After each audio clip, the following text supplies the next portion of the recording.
Herzlich willkommen zu unserer nächsten Hotelbewertung. Heute sind wir im Three Corner Forus, nur wenige Minuten vom Flughafen Marsa Alam entfernt.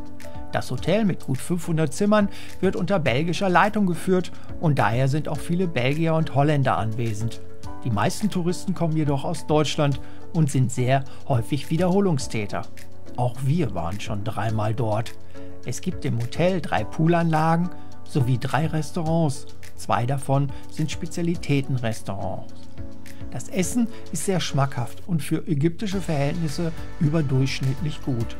Insgesamt ist es eher ein sehr ruhiges Hotel, welches höchsten Wert auf Service legt.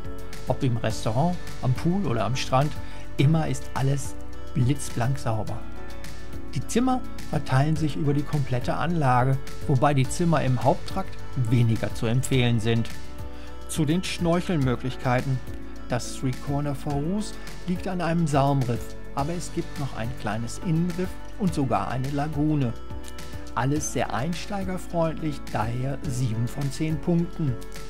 Eine weitere Besonderheit ist der gerade mal 20-minütige Fußweg zur Mubarak-Bucht, wo wir mehrmals schon eine Seekuh angetroffen haben.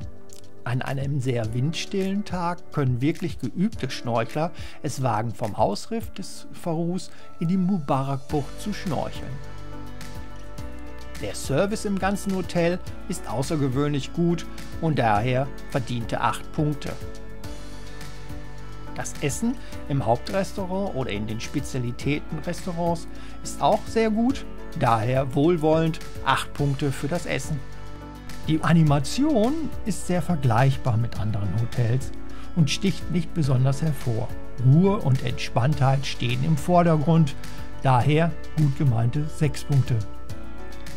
Das Three Corner Forus hat ein gutes Preis-Leistungs-Verhältnis durch seinen besonderen Service, eine gepflegte Anlage und die Nähe zu Port Khalib und der Mubarak-Bucht.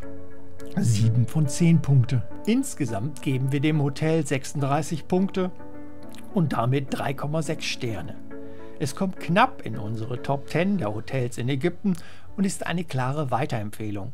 Wenn ihr mehr zu unseren Hotelempfehlungen wissen wollt, abonniert doch bitte unseren Kanal und lasst uns einen Daumen oben. Wir freuen uns auf ein baldiges Wiedersehen und hoffen, ihr hattet Spaß bei unserem Video. Bis dann und tschüss.